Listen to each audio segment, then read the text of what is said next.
borrow money for two purposes and two purposes alone. The first one is to improve your financial position.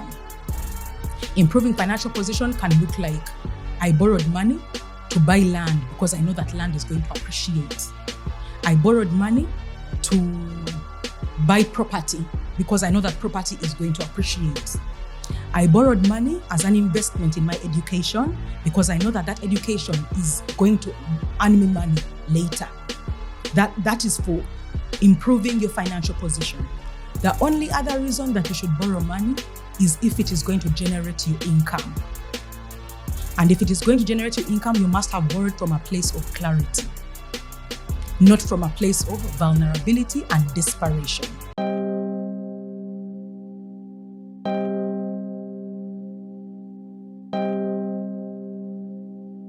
Hey, UG boy, let's talk to them. Let's talk, chicka, let's talk to them. Let's talk to them. Let's talk to them. Let's talk, chicka, let's talk to them.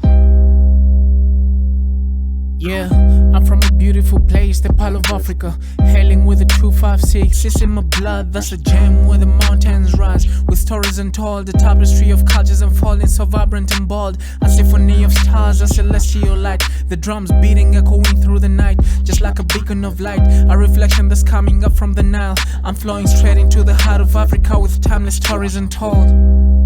What's up, dog?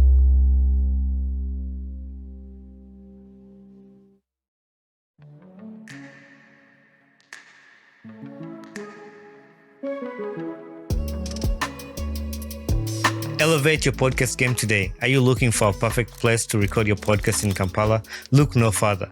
Dance-Off Studios, located at Ivory Plaza on Wilson Street, Level 3, Room 4, is a perfect place for you. Dance-Off Studios has professional recording equipment, comfortable and creative environment, expert for all your podcast needs. Book your session today. Find them on all social media platforms or reach out to them directly to secure your spot. Let them make your podcast dream a reality. Dance-Off Studios, where stories come to life. 5, 4, 3, 2, 1. Let's vibe. Today on the podcast, I'm joined by an amazing guest, Pumla Nabachwa, an economist with Bank of Uganda, a proud mother, a YouTuber, and a podcaster. She's passionate about finance, easy understanding, relatable, and accessible for everyday Ugandans. We also have a special segment today where you, the listeners, sent in questions that Pumla is going to be answering on this podcast about financial literacy and other questions about saving, investing, managing money. And my audience has been super, super excited to have Pumla on this podcast. Ever since I posted that picture on Instagram, everybody has been excited to have you on the podcast. So welcome to the podcast. Oh, thank you so much, Bonnie. I'm happy to be here. Really, it's good to know that there's people who are really happy and excited to have me on the show. So I'm happy about that. It means there's some sort of impact that I am, providing. Yeah. So I'm really happy about that. It's the reason I'm here. I myself have watched a lot of your videos on YouTube, on the shows you've been on, the interviews you've done. It's really amazing. What a theory. Shout out to that podcast. I've seen you on Bumpy Labs. Shout out to them too. Every place you've been on, like I tune in and the line. And it was actually one of my listeners like, Bonnie, you need to have Pumla on your podcast. That's why I reached out to you to have you on here. But for you, when was the first time you heard about the Ugandan Boy Talk Show? To be fair, I used to see snippets on Instagram. And I'll just watch them, and I'll not lie, I don't think I can remember many of the names. I think I saw 2 people first who I didn't know, and I still can't remember their names. But then I saw Ann Kansime, then I saw Salvador, I saw APA. So those ones I remember because they are brand names. Yeah. But I saw quite a few, many other people before. And let me be honest, I just thought that it was... I didn't think it was a whole YouTube channel. Yeah. I thought it was just something on Instagram and, people were being interviewed and things like that. Yeah. But every time I listened, I stopped and listened and enjoyed and then moved on. I think there's a lady who was speaking about I think femininity. That's the one who took me to I the think full Esther. video. Esther. I remember. Esther. I remember seeing Esther. on that. Yeah, commenting on that. Yeah. Yeah, when I commented on that, I was like, I need context. I need to watch the Yeah. full video. So that's the full video that I watched first. Yeah, so and pretty good. That's amazing to know. I really love to hear that. How people like find this. And YouTube, as for the content creators, they all know YouTube is a challenge. It's a big thing to grow. So that's why I went to like things like Instagram, YouTube, where you put short clips.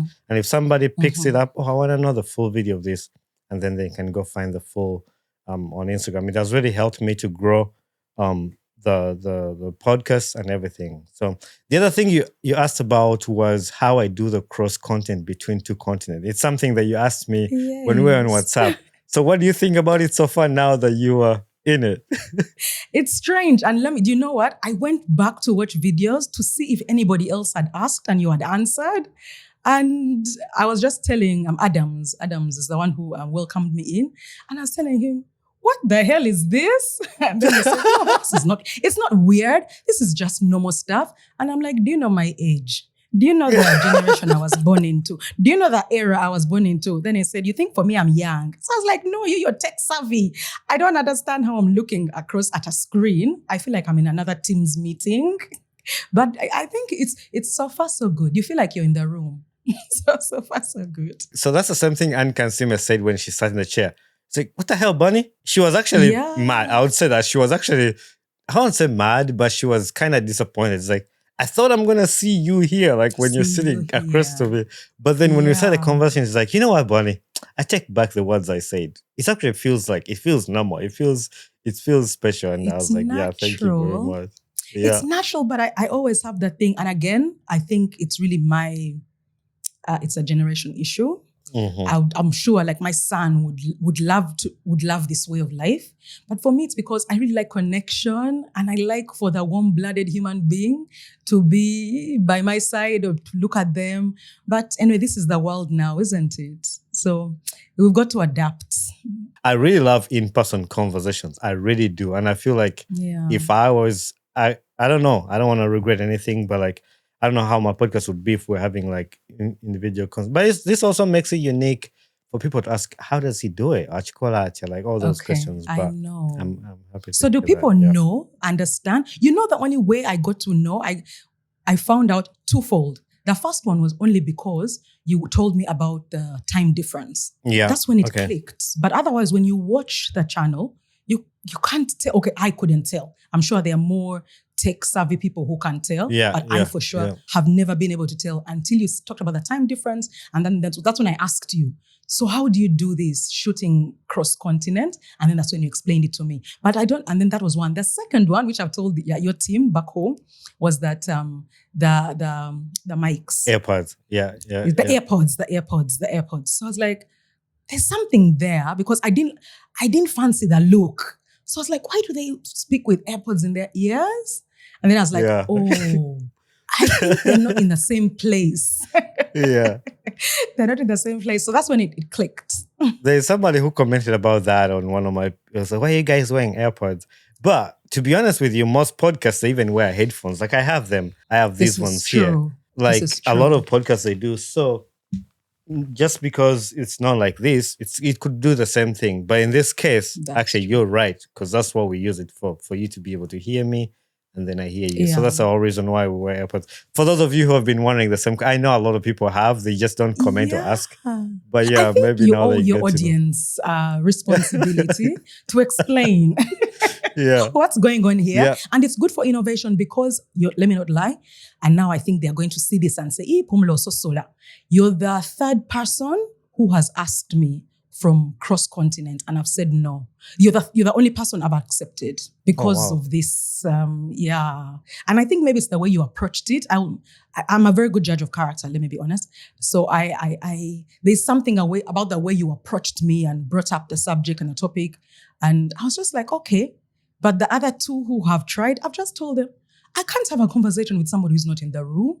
It's just not going to work for me. That is crazy. Yeah, but now I think I can reconsider. That is crazy that you say that, Pumla, because a lot of people have said this on the podcast. And it's not that I praise myself. No, I just give the glory back to God. I'm a believer, and I like to say that because I think God has favor on everything that I do. Because people think I'm not special. I'm not like anything. It's just I send a message. Some people have said no, but most people have said yes. And you Yes. saying that is actually a testament of that because we didn't even plan to say this. We didn't plan to talk about it. Exactly. But hearing you say that, a lot of two other people have said the same thing. Like they've turned down podcasts. They've not been doing interviews. But when I reached out, they said yes. And I just give the glory back to God, and God is in this. And I'm happy about that. Anyway. Keep doing what you're doing. I think you're doing a great job. I have some rapid fire questions I like to start with before we go into what the audience sent. This is just rapid fire. You just say the first thing that comes to your mind when you hear it. Okay. What's the best financial advice you've ever received? The best financial advice I ever received, which is the one I share up to now, is to save as soon as you earn. Save first, spend after.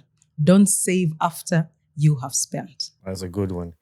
What's a money mistake you never want to repeat? So the money mistake I never want to repeat, I don't have an opportunity to repeat it because it's past, it's gone.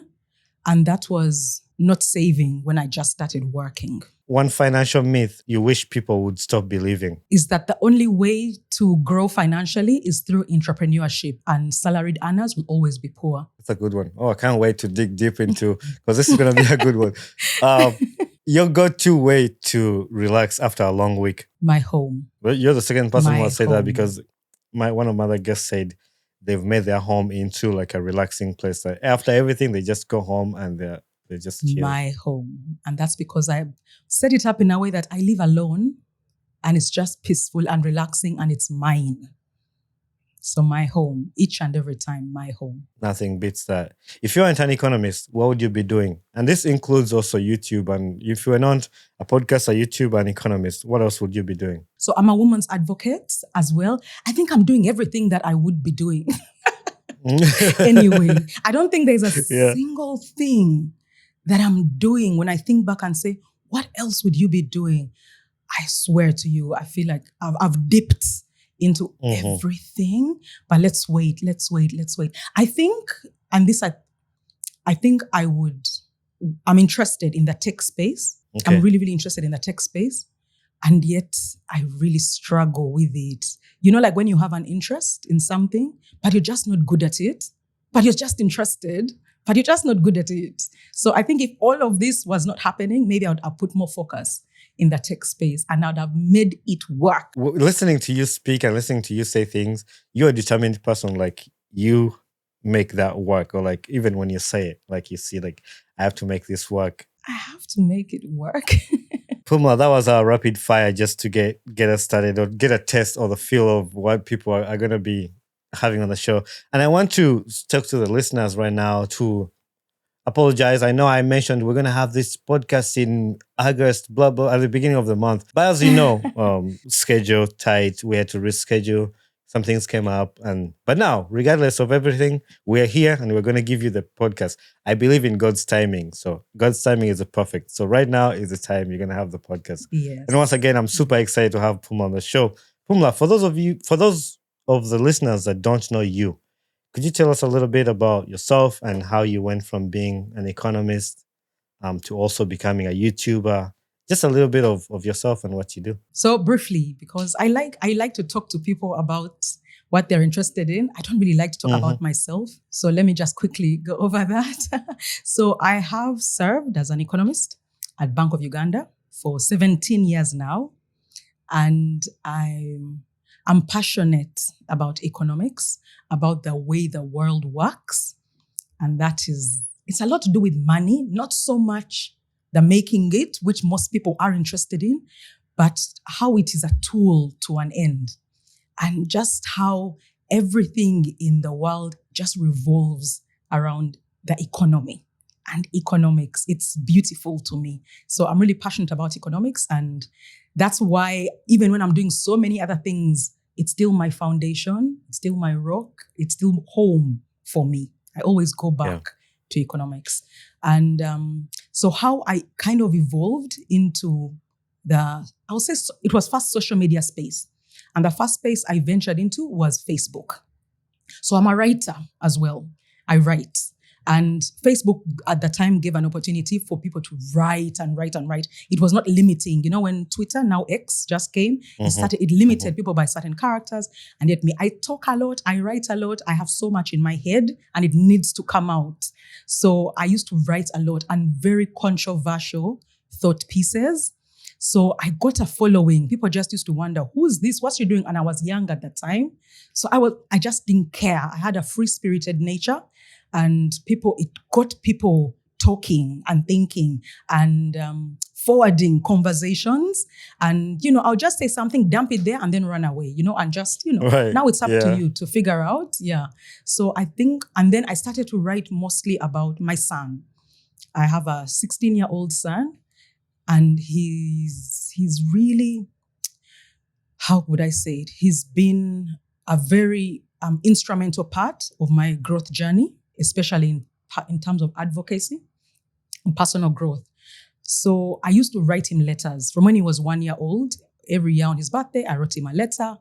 And that attracted also a certain group of people, mostly parents, moms, want-to-be moms, I was just sharing the bond between a mother and a son, which I felt, and it was just so heartfelt and authentic, something I could not, I needed a place to relieve, Yeah. And I used to just write it on Facebook, and then now people started following from there as well. And then I was identified by, there are ladies who started Bump Love. You mentioned Bump Love earlier.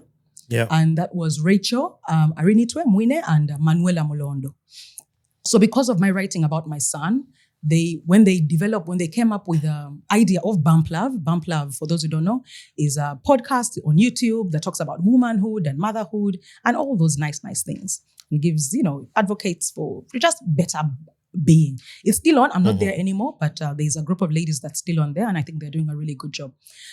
So when she invited me and she gave me the plan, I said, you know what? I think this suits me.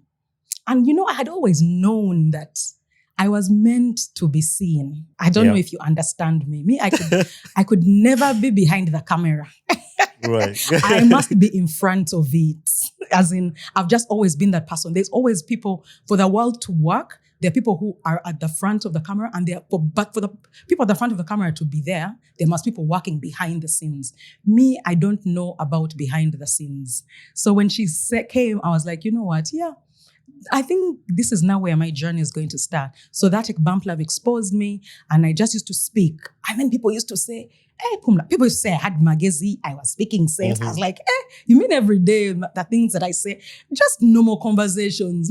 I even used to ask my friends, you've never told me that I have sense, that I have magazine, that I have. They were like, wait, Pumla, we listen to you. It's just that you are bad. These are normal conversations. So I was like, okay, people are listening. Maybe there's something I'm saying that is touching someone. So let me just keep talking.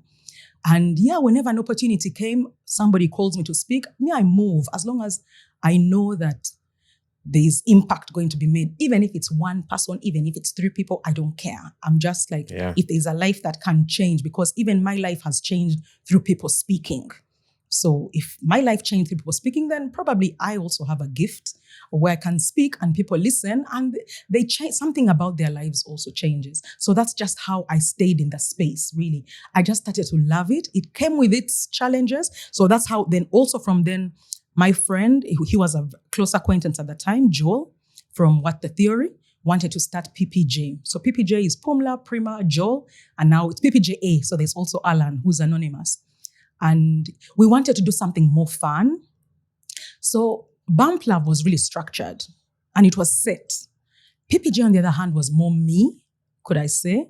It was more, fun and fueled by, it was spirited. It was you, honest. I say what I say and I don't care. Whereas on Bump Love, I literally had a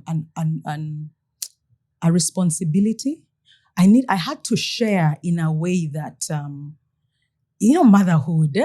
Motherhood, womanhood. Yeah. You can't just say things and make, it's always about inspiring, uplifting, empowering. But this one, PPJ, I live and you don't have to have been added any value. You clean. You just come and you listen and you go away for entertainment purposes. So that's how I stayed in what the theory. And then Bank of Uganda, we realized that I was moved to the communications department. Even if I still serve as an economist, I was moved to the communications department and I implemented and initiated the idea for the BOU Connects podcast. Nice. Because we realized that I decided to leverage on my brand because I know people don't like to listen to these hard things. They're not really interested. They want somebody to deliver it in a softer, manner, in a way they can understand that's relatable. Because how do you turn economics into something that people understand and want to hear? Right. So I did the work. I literally went and did the work to try to break down complex languages. I teamed up with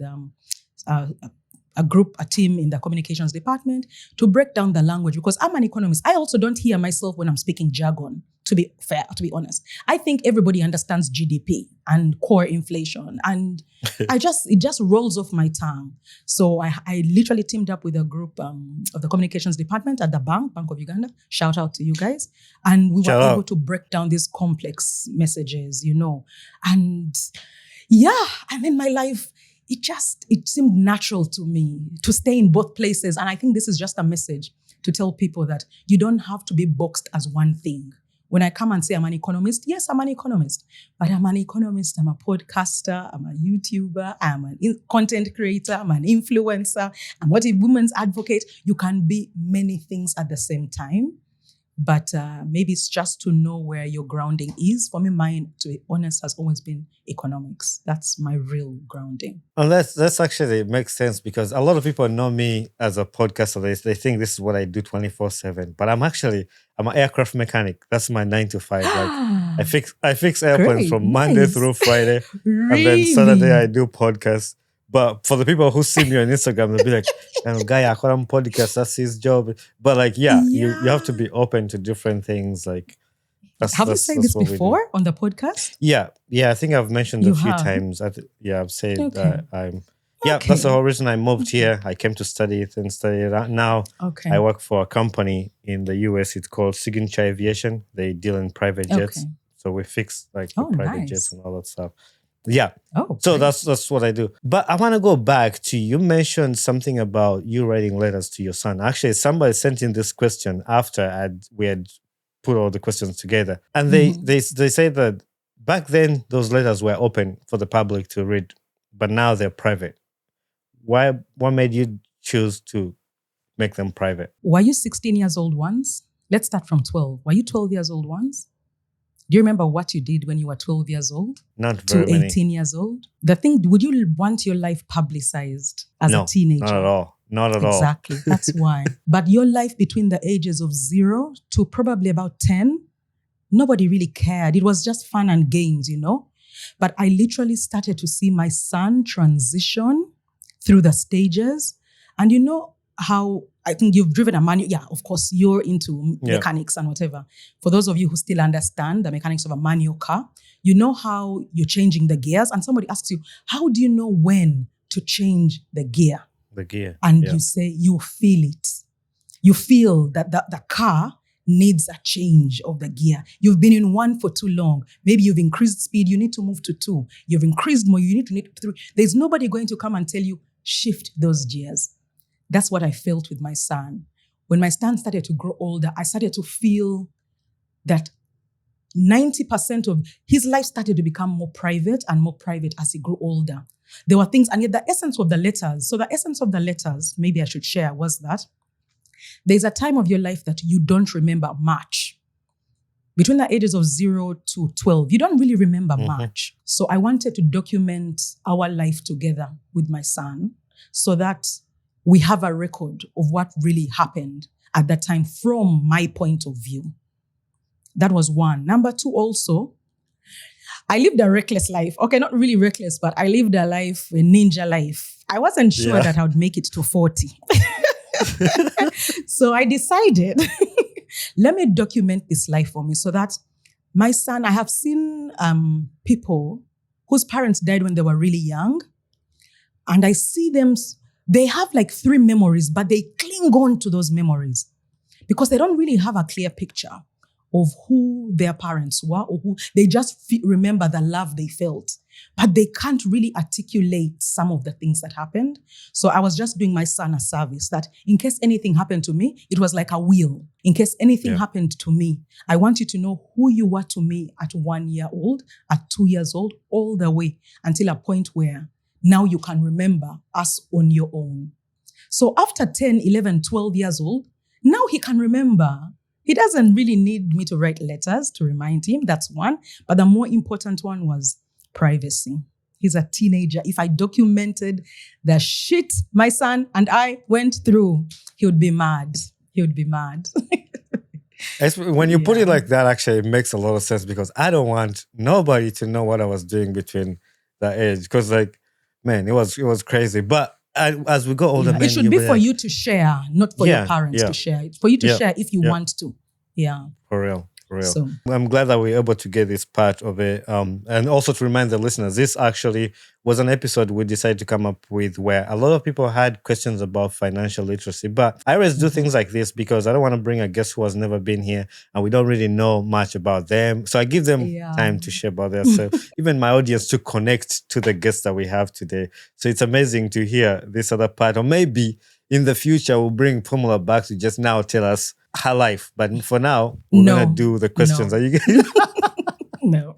We're going to do the questions that you guys sent. And I think this is the very first... I've done questions before, but I got a lot of questions. Like people are... I thought I was the only person struggling with money. But Manange, we are struggling with money. I thought I was the only problem. But people are struggling with money, and this is not calling out. We're going to learn together because I am struggling with money too. I get my paycheck. I'm like, what can I buy from Amazon? What is there for me to buy? So like, but here we are, and we're going to do these questions. We're going to learn together. I'm going to get school today.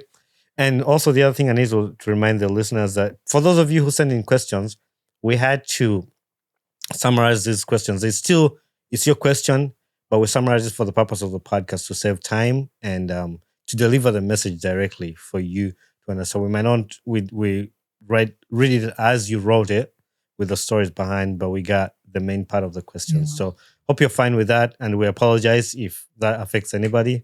But once again, it's gonna meet the intent of what we meant. Now in this segment, we go into the questions that people ask. Like I said, we all struggle with money. I struggle with money. Everybody struggles with money.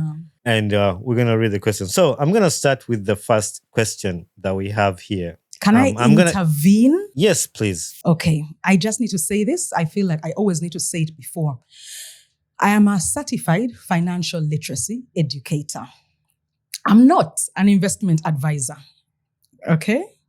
I come out here. My job as an educator is to equip you with skills, with tools, and confidence to manage your money better. There is no one size fits all. All right? I can't come here. We have different money personalities. We have different belief systems. We have different upbringing, and all these things affect the way we, our relationship with money. So I can sit here and say something and it just misses you, mostly because of beliefs or of what you're so firmly rooted in, and that's okay, and that's all right. So not everything is for everybody. I just have the core. I have the guiding principles. My job usually is just to show you different facts, give you information so that your mindset, your money mindset can change for the better. And when your money mindset changes for the better, then your behavior starts to change. The only way that you're going to get a firm grip of your finances is if you change your mindset, your relationship with money, and your habits, your money habits. If you change your behavior, habit at a time, that's the only way. So I give information. I'm sure you're going to have questions in there. Ugandans like investment advice, but they are investment advisors. They are people who have studied and are in these things. And even those ones, I'll tell you to be cautious, because investment advisors are like coaches. They are financial literacy coaches. They work with you. So they get to learn you. They get to know who you are. And then they align the guiding principles of financial literacy to who you are. But I don't do that. I am an educator. I'm here for guiding principles. I'm not here to make you rich. I'm here to help you manage your money so that you can have freedom over your money and options and freedom and the power to dictate your life and use money as a tool to achieve, financial security, financial independence, happiness, and all those other nice, beautiful things. So yeah, I just need to put that disclaimer. I like that you put a disclaimer out there, because I know Ugandans. I'm a Ugandan. I lived in Uganda, and even though I don't live there anymore, I still know things. People take things literally. Pumla ya tugambye, Pumla ya tugambye, Pumla ya Yes, exactly. And it's like somebody is okay to share something, but it's going to be to you to choose if it works for you, if it doesn't work for you. No, but for sure there'll be something here for you. It's just there may be some advice that might not be for you. So that one, just leave it. And if there's something that's for you, then that one take, and let's move on with our lives and be happy. Now we're going to go into these questions that you guys sent in, and Pumla is going to help us to walk through them, and we'll discuss through them, or I'll represent you, see if I have any questions that pop up while she's explaining. Munesige, you're in good hands. Pumla, our first question. Somebody was asking, I earn 500K. I'm young and want to grow. But how and where do I even begin? And this question kind of had stuff like, how do I grow my income? How do I get out from poverty? Where do I start financially? What if I earn too little to save? Those kind of stuff. First of all, let me start with that last one. There is nothing like too little to save. Save with whatever you earn. The only person on this earth who cannot save is somebody who is not earning or who does not have money put, because even my son saves. He doesn't earn, but as long as somebody puts money in your hand, in your mobile money account, in your bank account, as long as somebody gives you money, I swear to you, you can save. But everybody who is earning can save. The question that you need to ask yourself is, one, what are your goals? I told you we're different. What are your goals? Every single person earning money must have what? Short-term goals, medium-term goals, and long-term goals. And wherever you are, in whatever bitiwa that you are in, whatever your income level is, there is something for every income level. The problem is the person of 500,000 shillings is on Instagram. You see, we live in a time where we are too exposed. There was a time when that 500K person was content with their 500K. The problem is that now they are seeing people on Instagram catching flights. And now they don't know what to do. They are being added into WhatsApp groups, girls trip to Mombasa. They don't know what to do, So that's where the problems have started. But somebody who is earning 500,000, that's good money. Yeah. So first of all, the first thing you need to do is set your goals. Short-term goals are the goals that where you need money now. And just maybe to be open, again, I'm trying to dumb it down. A financial goal is any objective that you have that requires money. Anything. Even coming here today required money. I came here on a border, guys, but so it required money. I had to pay anything that you have. So that was for me transport. What are your short-term goals? What do you need today? You need to eat. You need food. You need your hair to be done. You need your nails to be done. You need transportation to and from work. You need school fees for those of you who have children now. Those are short-term goals. What are you trying to achieve? Put those aside. How much is it costing you according to your income bracket? Don't set bad goals in other people's money.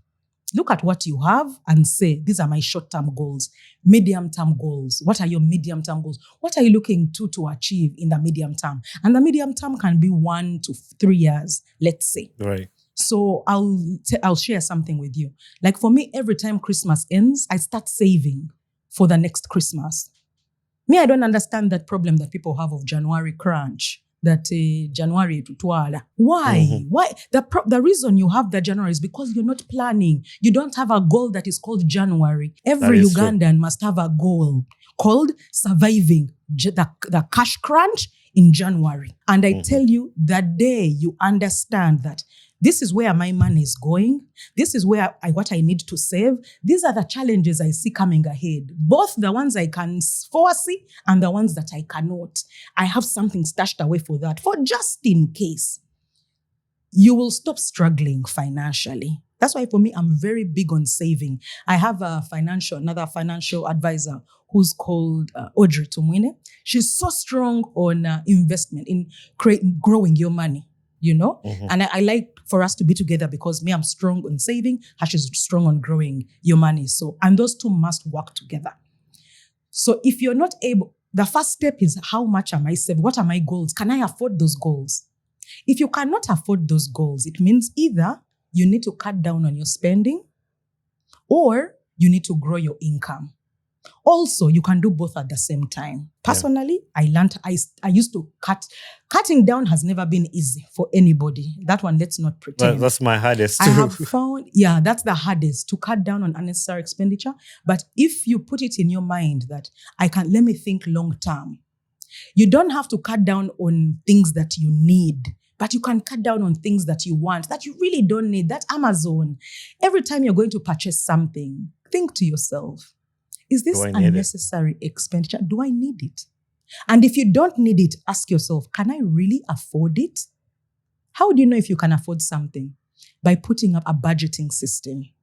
The main standard budgeting system, planning system, is 50% goes to your needs, 30% goes to your wants, 20% goes to savings, investment, and debt repayment. That's the standard. And that's the standard for somebody who's just starting out. For us who have been in this thing for a while, those numbers get flipped. The numbers get flipped because now for me personally, my saving and investment is 40%. 40, 45. I'm actually now hitting 45%. And that comes for different things, mostly because my income has increased as I've grown older. I've develop more income streams. I have my career. I'm on a path to my career that earns me more money than I did in the beginning. Then also the big one that Africans and Ugandans don't want to hear, I have one child. So you cannot expect us.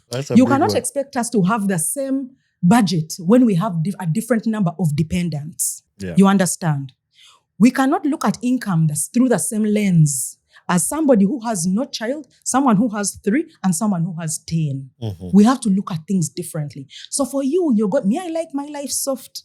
Chibuka, I'll say that here. Soft People life, like to look at me and say, Pumla, you're selfish. For you, your mother had 5 children. Why do you have 1? My mother wanted to give to the world. And me, I don't want. I want to enjoy my money. I want to enjoy my life. Me, that is my goal. Yeah. For you, if your goal is to have 5 children, plan for them. Plan for them. The reason that some people are talking about 500,000 Uganda shillings is because they are spending and planning for expenditure without planning for where that income is going to come from. The money you're making is enough for you. You just have high expectations. And if those high expectations are not bad, if you have high expectations, then find other income sources. Yeah. God gave all of us talents.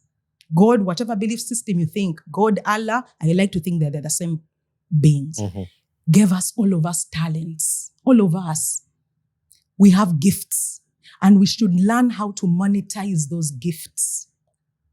Some of you are just seated there doing what you have. You see, even just here, a podcaster, you've had say that again, aviation, aircraft what? Aircraft mechanic. What did you say? Aircraft mechanic. Engineer, maybe an engineer we want, but just say aircraft mechanic, okay. Aircraft mechanic. You see, you're doing that, and yet you're here on a podcast. And a podcast like this is an opportunity. It's a channel for you to grow bigger. You're leveraging on these gifts, you know? I see people in your comment section saying, hey, I like the way you interview. You give people time to listen, to speak. You're a good listener. Now, for me, those qualities are not my qualities. I've never been a good listener by any standards. I'm a talker. I talk. I earn money in the central bank. Good money, by the way. I get on a very good paycheck. But It's not the only thing I'm doing. I also have YouTube channels. I'm an influencer. I'm a content creator. I am invited to speak to motivate and empower people in corporate spaces. And I do it, and I'm paid very well for it as well. And I keep asking people, why is it that the people who already have, I think it's there in the Bible, The ones who to work whom hard, much yeah. is given, more shall be given. To him who has more shall be given. What's the word? What is the verse? Yeah, Something that's like the that. one. Like, I know And you younger see, it is wako. and the poor person, they'll even come and remove the little you have. So I always tell people who think that they don't have, not to put in themselves a victim mentality. Put in yourself a mindset of abundance. Where I am making 500K, how can I grow? Never look at that money as too little. Because the question that always rings supreme in my head is, why is it the ones who are still getting more, who are looking out for more opportunities to get more? The one who doesn't have always stays stunted somewhere. Why do you want to be that person? And yet you're a child of God. You're there praying, always talking about God and Christianity and what the Lord has done for me. I cannot tell it all. But are you practicing? Are you practicing? Or you're just waiting for a miracle to come from heaven? Yeah. Me, those are the questions I keep asking. So that I was talking about the short term, long term, and medium term, and long term. We'll talk about the long term later because I want to talk about retirement separately. The longest term goal you should have really is usually retirement. And anybody who is earning, the sooner you can start, the better. Yeah. The advantage that we have, like, for people, I'll share a little experience from me who is living like outside Uganda. I lived in Uganda, so I know some of the system, how it works.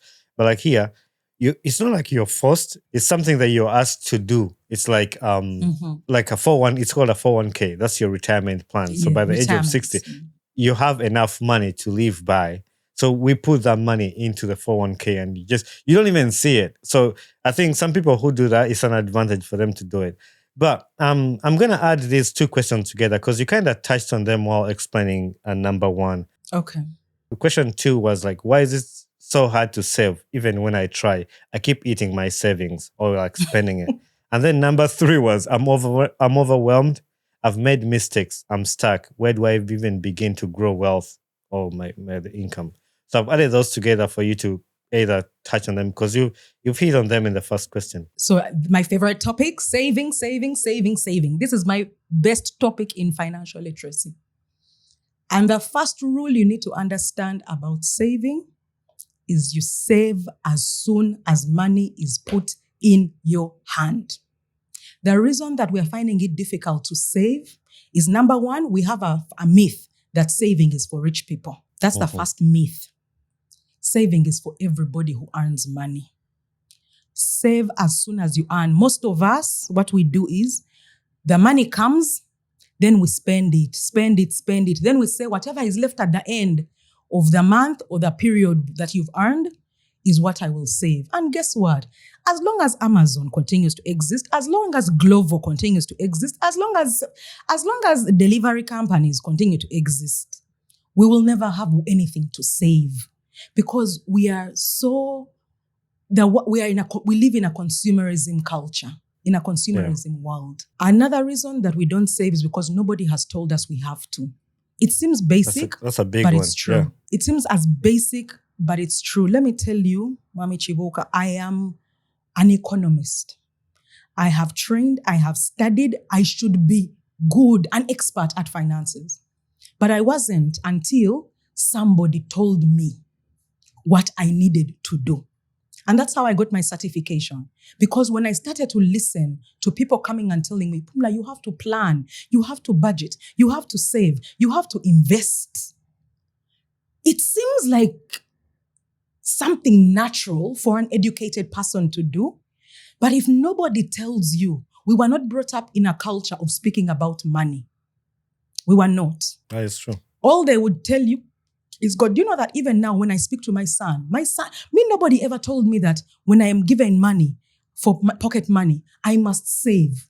So if you're not teaching your children that money that comes into your hand, even to do chores, I keep telling people, and again, I'm here to change mindset, and that's behavior.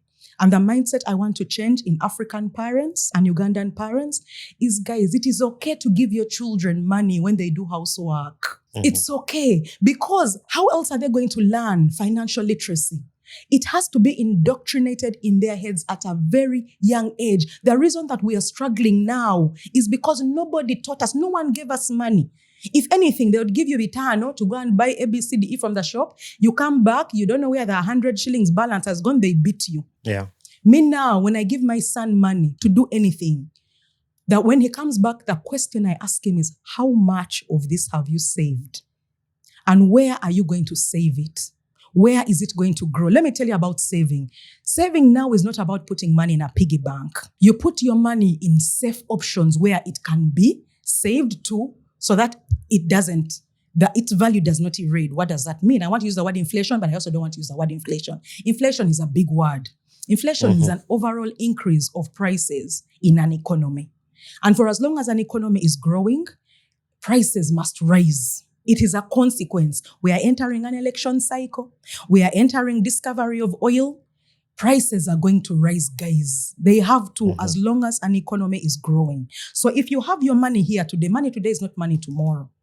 So when I tell you saving, people shun away from saving because they don't understand what saving means. Saving now is not just saving. It is investing in low-risk options. Yeah. And these options that I talk about are treasury bills, treasury bonds, as are government securities, which I am happy to explain as well. Yeah, touch on that, because question 5 was somebody asked, what's the deal with treasury bills?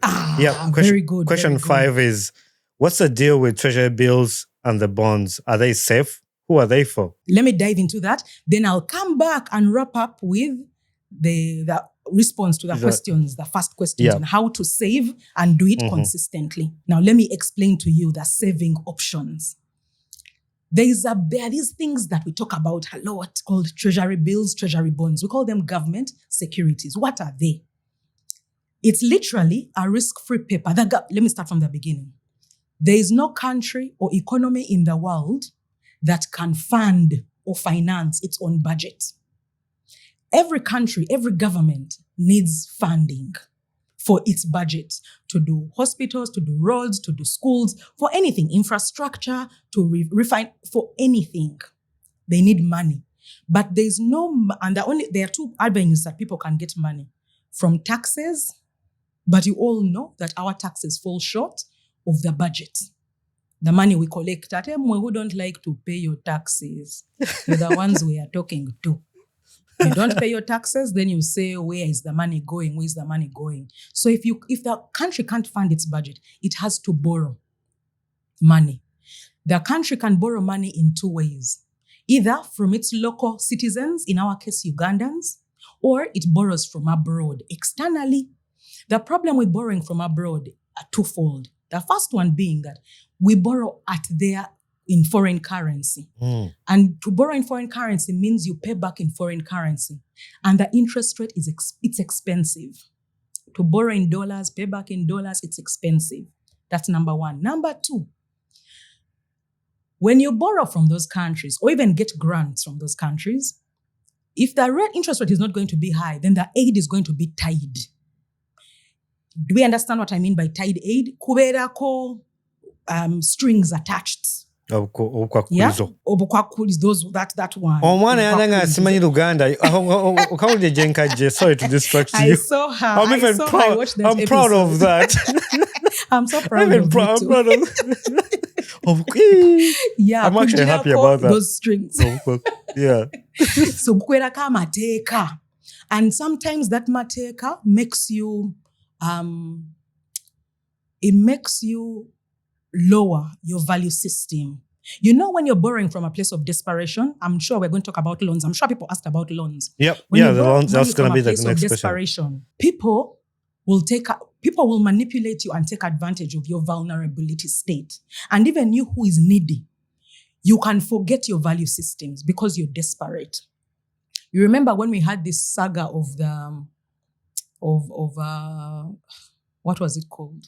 Where IMF and World Bank had to withdraw their funding because we signed the anti-gay bill. You know, things like that. So a country will come and tell you, I'll only give you money on condition that your economy is inclusive to certain kinds of people, which your system as a country maybe might not agree to. So that's one of the problems we have with foreign funding. And I just want to put it clear. Me, I'm inclusive as an individual. I'm inclusive as long as people are not hurting anybody. I really don't care. So what Uganda does, as is every other country, to borrow cheaper, you source funding from Ugandans. You come out, so the government of Uganda, in this case, goes to Bank of Uganda and says, our budget is, I'm just giving small amounts here. The budget is much, much bigger. I'm just giving these amounts for reference purposes. Our budget, let us say, is 20 billion Uganda shillings. The taxes we've collected are about 8 billion. So we have a shortfall of 12 billion. We need to borrow from Ugandans. Bank of Uganda says, okay, for how long do you need this money? How long will it take you to use the money and be able to pay it back? So this is split into treasury bills and treasury bonds. Treasury bills is when the government comes in and says, I only need this money for a short period of time. And what the offers are on treasury bills are, you're lending the government for 3 months, or for 6 months, or for 1 year. Those are the short-term lending. So you as an individual, imagine you lend to the government, the full government, you lend money to it. And you're paid back at an interest on that day. So if you've signed up for a bill of 1 year, you'll get your money back on the 30th of August. 31st. August has 31 days. On the 31st of August, you'll get your money back with interest. Then we have treasury bonds. Treasury bonds are when you will lend for longer term. They start from 2 years. We have 2 years, 3 years, 5 years, 10 years, 15 years, and 20 years. Of course, the ones of 15 years and above I've seen are for bigger corporations and people who have also started retirement planning. Yeah. So you lend the government money at a for those long periods, from either short periods or long periods. And I swear to you, contrary to popular belief, the government is the one body and institution that pays back money. We even have these people you idealize and think they are rich people who are trying to find ways out of paying people back their money, of paying financial institutions back their money. The government always pays back. I get this question a lot. What if the regime changes? What if we don't want, the elections are coming? Let me tell you, even now, I shouldn't even be stealing this for you. But now, even in times of uncertainty, that's when the rates are higher. Yeah. So when you see that things are not sure, people are not sure, you have to pay a premium. The government has to pay a premium so that they can get your money. If they find that people are fearful. For example, we're entering an election cycle. The rates are going to be really good now because people are going to fear. They won't have anywhere else that is safe because treasury bills and treasury bonds are safe investments. So people won't have anywhere else to invest. They are going to come and invest in government securities. But because there is that uncertainty, the government has to pay a premium. And so I would advise that this is the time that you invest in. So in government securities, what we call treasury bills and treasury bonds, your money will come back to you. Why we call this saving is because they are low risk. If anything, they are risk-free. We just use low risk to catch ourselves, but they are risk-free. They earn interest, and the interest is always above inflation. You're keeping your money somewhere. It is being eroded by inflation. Guys, when you keep your money under in the a ground, bank, or under the pillow, or under the ground, it is being eroded by inflation. Find a place, and these places are commercial banks, unit trusts now, and there's even another one. NSSF now also has what they call Smart Life Flexi. And you have no excuse. There was a time I could only speak to people because commercial banks have a minimum of 100,000 investment. Can't you see the person of 500,000 may not be able to invest 100,000.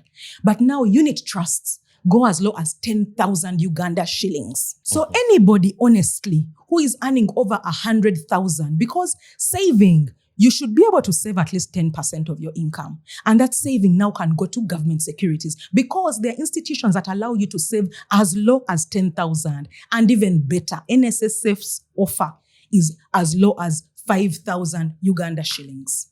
5K. Yeah. There is no excuse anymore. So what we call saving. Commercial banks also have a good product, which is fixed deposits. Also, those fixed deposits, the bank also invests in government securities. So when you go to your commercial bank, don't just keep sums and sums of money in your commercial banks.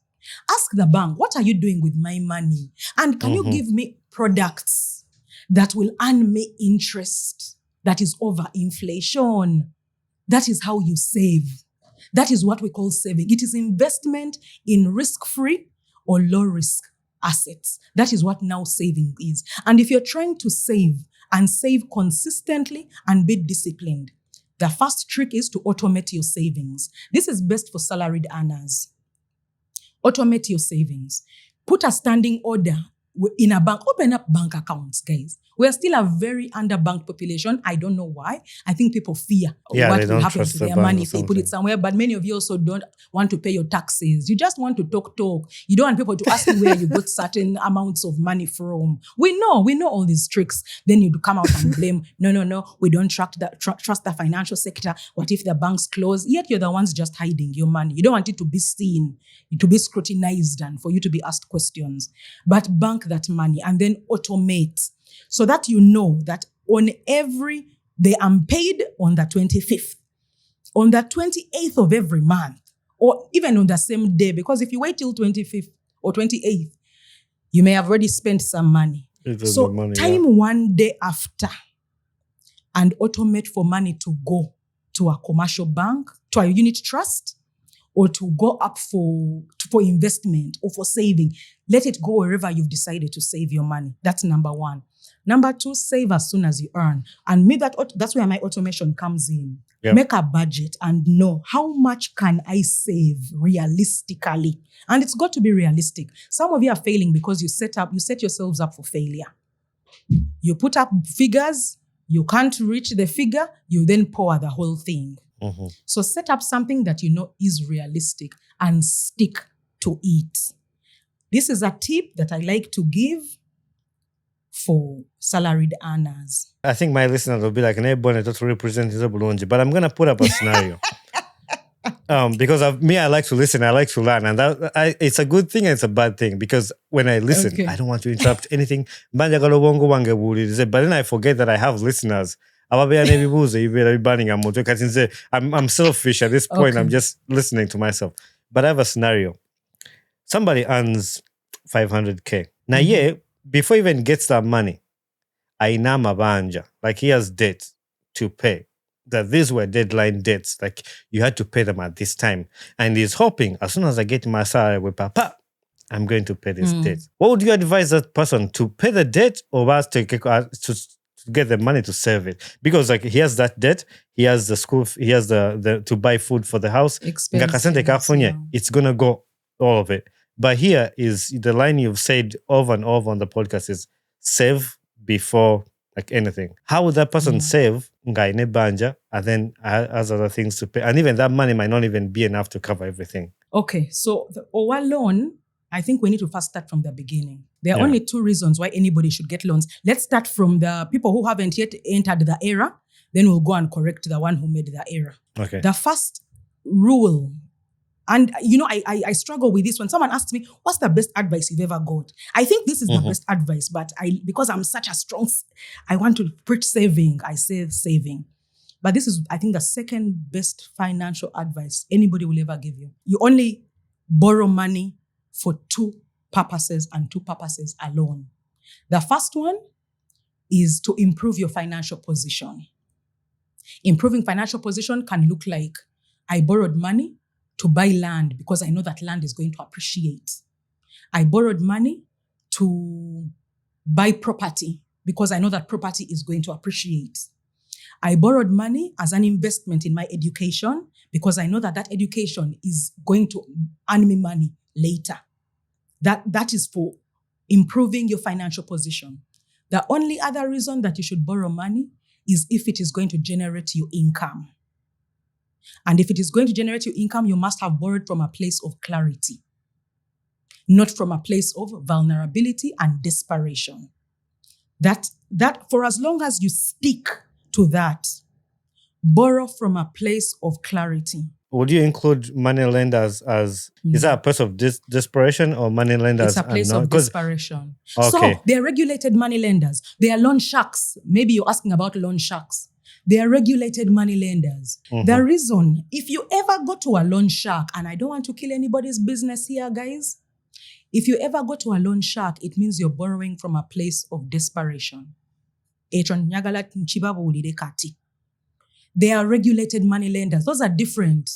And they are regulated by Uganda Microfinance Authority. Okay. Those are different. And they have different interest rates, which are lower. Do you know that loan sharks can charge you an interest rate of 20% per month? Do you know what that means? That means 20 per year. You know, when you're comparing, they tell you 20%. Then you go to the commercial bank and the commercial bank tells you 25%. You think that the 20% is lower than the 25%. It's not, because the loan shark and the money lender are charging you per month. The commercial bank is charging you per year. And it's on the remaining balance, can I say? Yeah. The loan shark wants their money back when they said they want it back. If you've borrowed for a period of 3 months, you've borrowed at 60%. People just don't understand that mathematics. How can you borrow at 60%? It is borrowing 100,000 and paying back 160,000. That's a lot of money. That's a lot of money. It means you're borrowing from a place of desperation.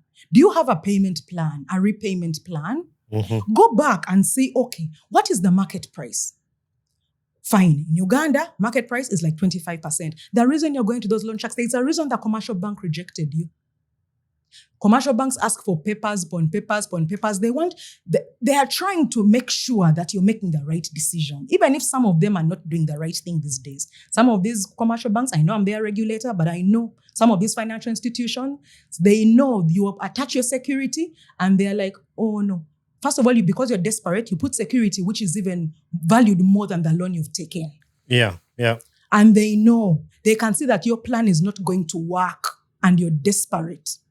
And they'll give you that money well knowing you're not going to be able to pay it back.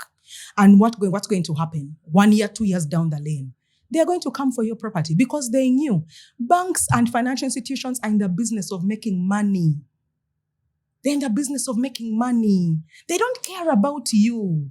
Don't ever think that they care about you. They want to make money. Even you have your own businesses. Me as a client, are you really caring about me or you're caring about your profit margin? Banks work the same way.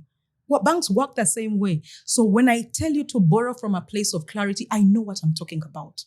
I know just because somebody's giving you cash in hand, look through that money. There are holes. There are holes. Now that is for the person who has not yet made the error. Now let's go back to the person who has made that. Now let's go to the person who has made an error and is listening to me and saying, but Pumla, how can I save? There are two kinds of loans. There are high interest loans and there are low interest loans. Yes? If you have a high interest loan and you have no space for saving, you need to pay back that loan.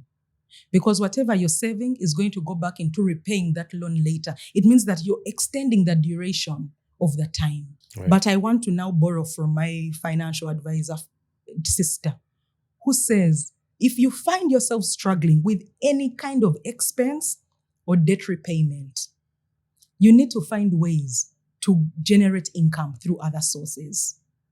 So that now that is the one that you used to save.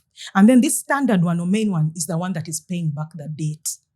Everybody can save. Everybody can save. But I don't want to sound divorced from real life situations. I know it's not always easy to make money using your talents or your gifts or your hands. And maybe you can't do it now. Yeah. So if you have a high interest loan, you must pay back. Remove that burden from you as quickly as possible. Don't feel pity for yourself. It's okay. Forgive yourself. It is fine. The error was made. It's okay. Now you're listening onto this podcast. Yeah. Now, and it's okay. And every time you pay back, consider it a win. Consider it a win. And give yourself time. How long do I need to pay back so that I can start saving again? Because you need, the faster you start saving, the better for you. If the loan is a low interest, you can split it. Low interest can go for a long duration of time. And that's why I wanted to talk about that salary advance. So this is for salaried earners. If you're in a corporate space or in a place where your employer can give you salary advance, and you want now responding again to that first question of how can I save? Mm-hmm. If you're in a place of opportunity where you have an employer who can give you salary advance, my advice to you is take it. Take it all. Salary advance should not be for desperate times, because if you're taking salary advance because you're desperate, it means that you're going to continue living in a vicious cycle of want, of need, of poverty. And you're going to keep coming back. Start taking that salary advance and put it in government securities. Me personally, I take my salary advance. My employer gives me a salary advance. I take it for a year. I take it for the whole year. If say my salary starts in September, we're in September now. I take September up to August of next year. That's how I save. I take off 40% of my annual salary and put it in government securities. When I put it in government securities, now I know it is safe. Then I start to think, what can I do with this money that can make it grow? That is not just saving. I have to tick boxes. Another thing people need to understand is that you must have an emergency fund, because you don't know what tomorrow holds. You must be able to have savings for what you know. You know, Tiwoka, that there are people who know that they are going to have children and children are going to go to school, but they have no saving for those children. That thing blows my mind. Yeah. It blows my mind completely. That's why we find ourselves in scenarios. You find somebody and then they come and tell you that that mukisa, it's you who has to bring it. You must plan. Because don't you want your children also to grow up? You see people think planned kids. And then some of you think that that's a mentality for rich people and people who are out of this world. No, these are just people like you and me and everybody else. They just planned. They looked at what they could afford and decided, right now, we cannot afford the third child we want. You know, people even have a craziness. They even know the names of the fifth and the sixth born who have not yet come. But they don't know where the money that's going to take care of Claire and John is going to come from. They have no idea. But if you start to plan, your life will be much better. So put money aside. If education is a goal, your children's education, put it aside, because that one, you know it. You know rent is coming. Put that money aside, save for it, and then also have an emergency fund. The emergency fund used to be 6 months. You must have 6 months of your basic needs at each and every one time. That is a financial rule. And that one doesn't matter whether what personality you have or who you are. 6 months. But COVID taught us that 6 months is no longer enough. Yeah. So now we preach to people a minimum of 1 year. And for people who have more, I tell you, please have 2 years. Because that's how long it's going to take you to find more employment in case something happens to you. In case your business gets run down today. We had floods, Juicy. We have these campaigns that are happening and we have riots. If something happens and people steal your merchandise and break down, why do you want to come to the streets crying, government, to Yambe? Yet you've listened to this podcast. Right. You've listened and somebody told you, I can excuse you before. You didn't know. You didn't know. Now you know. You should have no excuse. If you lose your job or if something happens to your business, if something happens to your car, people with cars, you all need insurance, a big, comprehensive insurance, not third party. You must be able to protect your assets. Protect your assets. The only way you can do that is by putting aside a buffer, a cushion that is going to cushion you or buffer you in a time when you have nothing else. And yet you still have dependents relying on you. When you start saving, let me tell you, when you start to look at your money grow, you will stop asking. You will stop talking about eating your money. You'll stop. Pumla, that was really a really breakdown. And I think we've touched on the things that really Ugandans are actually going through. There's a lot of things you've mentioned here that just my minds go back to listening to my friends' conversation, what my friends have told me, my friends who reach out, mukwano gwaffe ali mu America, ajja tuweeza kasente wakole bwa." And you have conversation with them. And I know we actually like for the time, for the DOP and all that, we're going to sum up. Because most of the question actually, we're all circling to things that you've broken down through explaining other things. Like, I love and that. I hope the people that sent the questions, you will understand that some of these answers, we might not read all of them because of time, but some of them, like for me who can see them, I see that you've touched about some of these things. Because like somebody who asked why are salary earners often broke because of poor savings and all that. And it's something that you've touched on. But some of the things, like I vividly remember one of my friends, and you don't have to answer this, it's just something to share for the listeners watching. He called me, "Panage bone nyamba, I don't have money. So kompeleze yao $10 no mweza $10. Emyezi ebiri nejijana inso nyamba." But you have a plan of to get out of this. You're not gonna do like continuous bone nyamba. Munange sina mulimu. Have you tried to look for a job? Yeah, nanonya kao mulimu. They gave me a job. They were giving me $200K. The budget yange is $500K. So I denied it. I'm like, don't even talk to me again like that. Your reasoning yanyiza ne malamu amani. How do you turn down a $200K job because your budget is $500, but then you're okay with bone pesa olukumi? Just cut your budget down. That's what they talked about. And to my friend, if you ever watch this podcast, like, yeah, I'm talking about you. And this is why you need this podcast. Like, you can't say you're okay with having zero and turning down a 200 because your budget is bigger than that. Those are the things we're dealing with, Pumla. I have maybe like two friends who I used to, maybe not friends. I have one close friend and then other acquaintances who used to have the exact same discussions. And I realized that people just want you to give them money. And then they'll call you selfish and call you out for not giving them money. Exactly. But if you start asking them, can we sit down together and we see how we can plan, they'll never come back. Because that's what I'm always trying to do with the people in my community, in my surroundings. I tell them, let us sit down, because this is the second time you've come. This is the third time. Am I your second income stream? Is that what now we are calling me? And you see, people like to use belief and religion to guilt trip us into giving them money. But I can tell you, and I like to borrow from the Bible and the Quran as well. Actually, the Quran, there's I don't know if they call them verses. Muslims, please help me out. Surah. I know the Bible, the Quran, Surah. The Quran is very, very heavy on wealth. And it talks about wealth in that to him who has been given, more is expected. So wealth in Islam to Muslims is a test and a blessing. So it is a blessing that you have.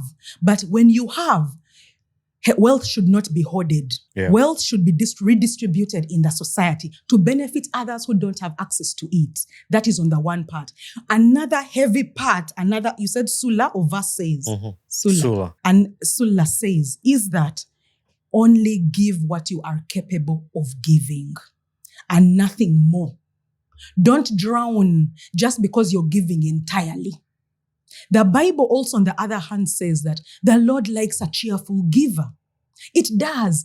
But nowhere does it say in the Bible that break yourself for other people. It doesn't. It doesn't. I like that verse in the Bible that talks about, I think we were not put on this earth to suffer. No one was put on this earth to suffer. I think it's Jeremiah 29 or something. I'm not religious, by the way, but I've equipped myself with scripture a lot because I know that's how Africans and Ugandans understand some of these things. For I know the plans that I have for Jeremiah 29, plans 11. Plans to prosper you, not to harm you.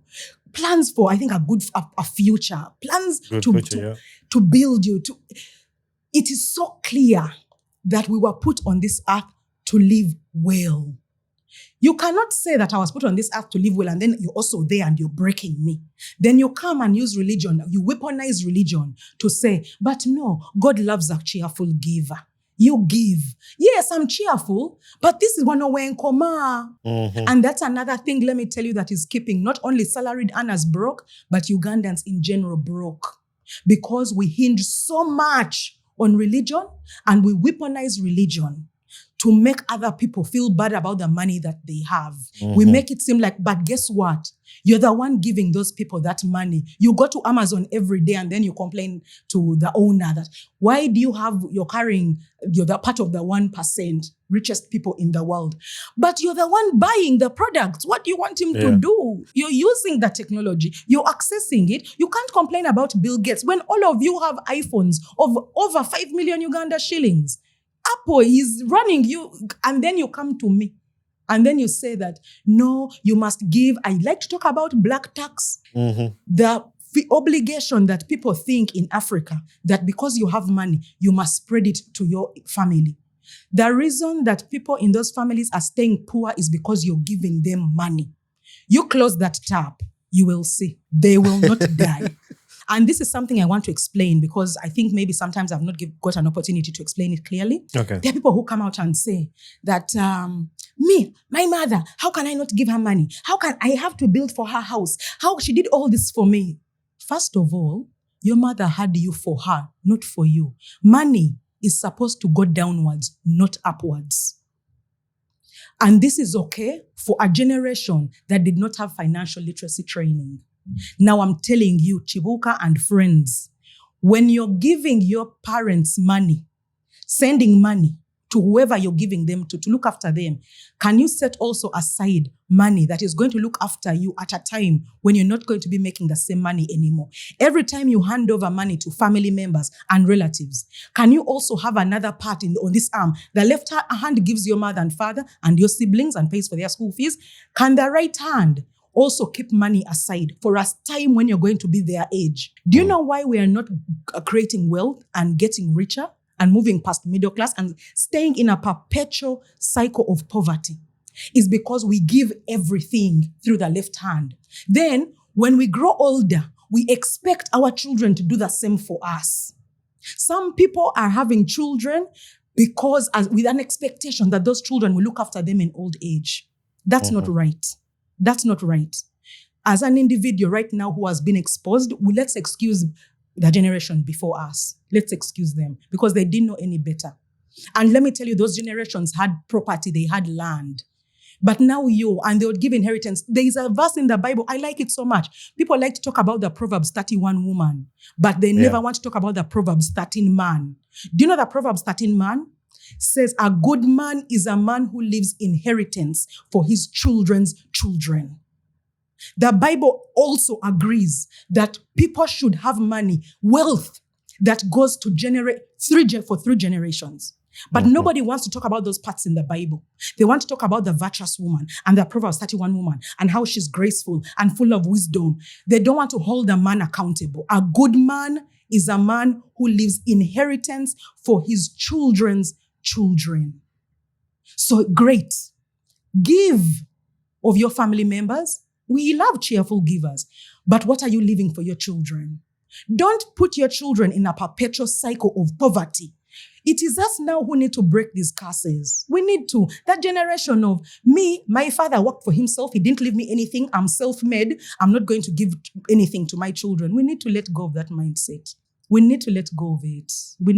Let's do better by our children, both by educating them on financial literacy and also giving them a head start in life, guys. People are taking gas, but there are people, Indians leave wealth for their children. Even the Westerners, I see them doing it. They leave Western Uganda, they leave wealth for their children. Let's not be left behind, guys. Let's not be left behind. Let's give our children somewhere to start from. There is no award for suffering the most. It's not there. You can teach resilience in your children through other ways, not all the time suffering. So that's usually my message when I'm trying to wrap up and close. Let us do different and do better by our children financially.